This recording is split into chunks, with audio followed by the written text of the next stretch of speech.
jurisprudência integram. Nós não compartilhamos desse ponto de vista. Uma lei tem uma certa elasticidade, que permite uma adequação aos novos fatos e aos novos valores. Mas, chegada a um certo momento, impõe-se a substituição da regra para que não se gere o artifício que se coloca como substituição da interpretação legítima da hermenêutica autêntica. Então, há que recordar aqui uma frase que me parece essencial, uma frase e um ensinamento de Hegel: toda época é oportuna para legislar, desde que se tenha consciência do tempo.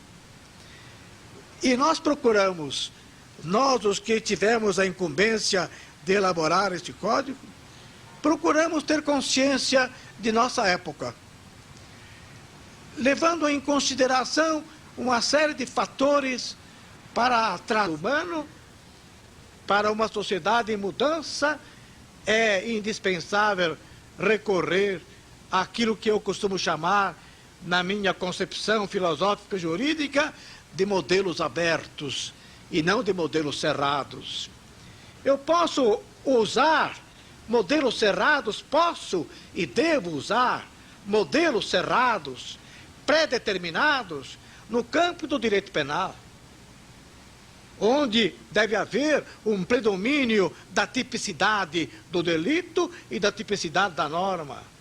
Eu devo e posso e devo usar os modelos cerrados em matéria de direito tributário, onde somente é exigível aquele tributo que esteja claramente definido. Mas essa tipicidade é incompatível com a vida civil, com o direito civil em sua amplitude, onde muitas vezes nós somos levados a preferir modelos abertos que permitam a hermenêutica declarar-lhe o seu rigoroso significado.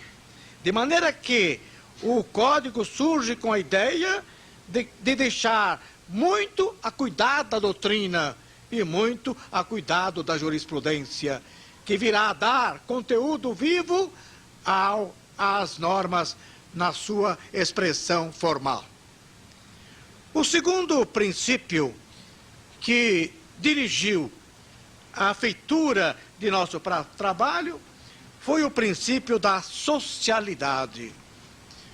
Nós costumamos reclamar a toda hora e a todo instante a socialização do direito, que hoje é o artigo quase que um preâmbulo de todo o direito contratual, Da mesma forma, esse princípio de socialidade nos leva a apreciar a responsabilidade civil de uma forma diferente. Nós não nos perdemos, porém, numa distinção, numa discussão cerebrina e muitas vezes de difícil solução entre responsabilidade subjetiva ou responsabilidade objetiva. Porque os juristas, os civilistas até hoje não souberam responder com segurança o que é que entendem por responsabilidade objetiva. Nós preferimos examinar o problema sobre o aspecto da sua estrutura social. E então, em primeiro lugar, reproduzimos a norma fundamental da responsabilidade por culpa. Em princípio, responde-se por culpa. Porém, se aquele que atua na vida jurídica desencadeia uma estrutura social que, por sua própria natureza, é capaz de pôr em risco os interesses e os direitos alheios, a sua responsabilidade passa a ser objetiva e não mais apenas subjetiva. Então, estão verificando, os senhores, que para tratar da matéria de responsabilidade, nós recorremos a um conceito de estrutura social. Isso já prevalece no direito do trabalho de uma maneira clara e límpida. A relação de trabalho e a operação de trabalho é de tal estrutura que pouco importa indagar-se se o operário teve culpa ou não teve culpa, se ele sofreu um acidente no trabalho. A responsabilidade resulta objetivamente da estrutura do trabalho mecânico, da relação mecânica do trabalho. Da mesma forma, nós diremos que resultará à vista do juiz e da doutrina e da jurisprudência a responsabilidade toda vez que houver uma estrutura que põe em risco, por sua natureza, aos direitos e aos interesses de terceiros, daqueles com os quais essa estrutura entra em contato, às vezes sem nem sequer ter qualquer benefício direto ou indireto da sua operabilidade.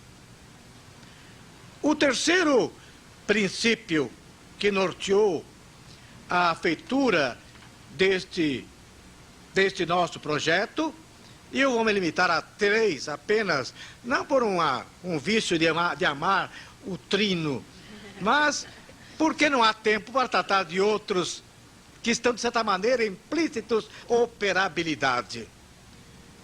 Ou seja, toda vez que nós tivermos que examinar uma norma jurídica e havia divergência de natureza teórica sobre a natureza dessa norma, ou a conveniência de ser enunciada de uma forma ou de outra, nós pensamos no ensinamento de Ehrenberg, que diz que é da essência do direito a sua realizabilidade. Realizabilidade.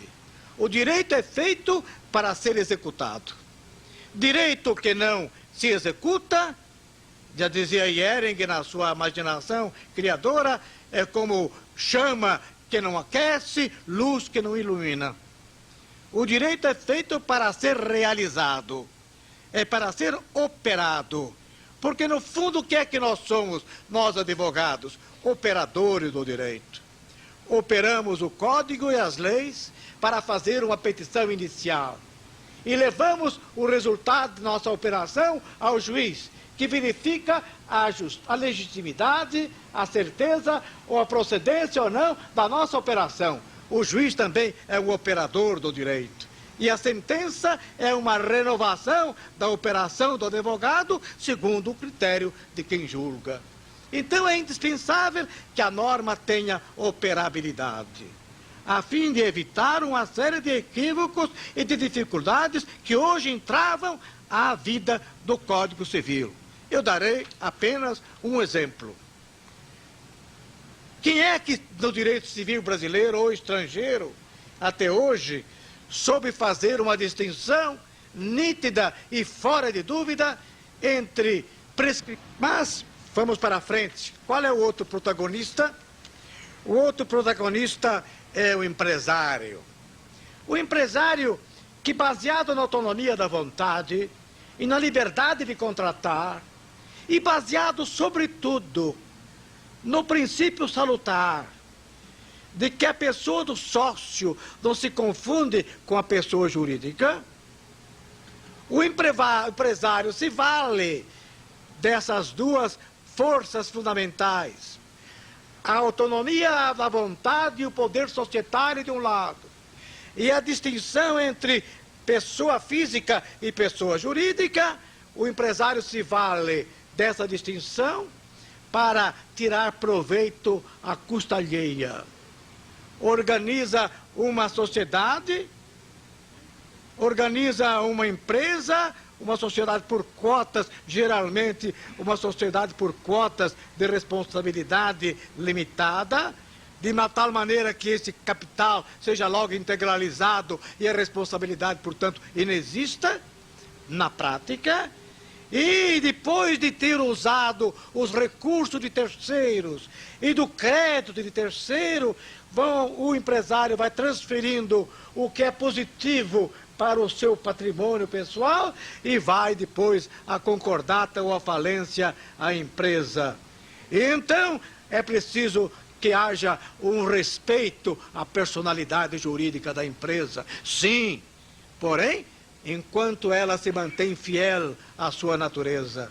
Se ao contrário existe um desvio de seu objetivo fundamental, se a pessoa jurídica é desrespeitada para servir como instrumento de fins ilícitos, nesse caso, a responsabilidade é solidária. E o sócio, ainda que o contrato diga o contrário, o sócio responde solidariamente com as obrigações sociais. Aquilo que já existe no plano da sociedade de natureza financeira e bancária é estendido para todos os tipos de empresa. Então, o empresário deixa de ser o protagonista da aventura para ser o protagonista da responsabilidade social. É um dos protagonistas que nós encontramos pela frente. O terceiro protagonista é o marido. Apesar da lei chamada de proteção dos direitos da mulher casada, na realidade essa lei bem pouco protegeu.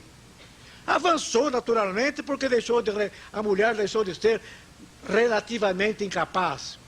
Porém, que o Código Civil não pretende salvar a família. A família repousa sobre valores éticos e valores de amor, de afeição e de dedicação, que nenhuma lei substitui nem supre.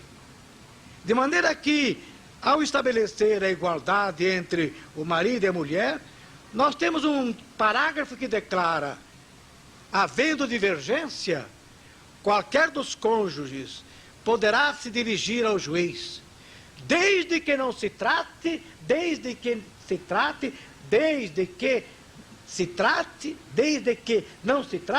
de questão personalíssima. Desde que não se trate de questão personalíssima. É evidente que ninguém pode ir ao juiz para submeter à apreciação do magistrado uma divergência no plano do amor e da afeição, mas sim a plena no plano da disciplina econômica e social. Esta norma nós a tiramos do Código de Direito de Família da Polônia e também já foi adotado pelo Código Italiano. E aqui, para amenizar um pouco a exposição, o Código Civil Italiano, a lei de família, porque há o Código Civil Italiano de 42 e há uma lei de família mais recente, que modificou a lei italiana, que era muito drástica e muito contra a mulher. E, ao contrário, hoje já há uma abertura igual à nossa. Mas, de qualquer maneira, esse parágrafo estava escrito e continua escrito e foi depois modificado ao dizer que, havendo divergência, qualquer dos cônjuges se dirigirá informalmente ao juiz. E o italiano, que é muito brincalhão, acordou à noite um juiz para levar, já que era informalmente, era como se fosse habeas corpus. O juiz tinha que dar uma decisão informalmente, não na sua curul de magistrado, mas na sua própria casa, e acordar de madrugada o juiz para que o juiz resolvesse uma pendência do casal.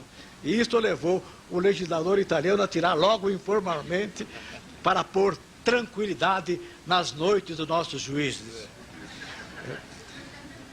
Mas passemos a um quarto protagonista.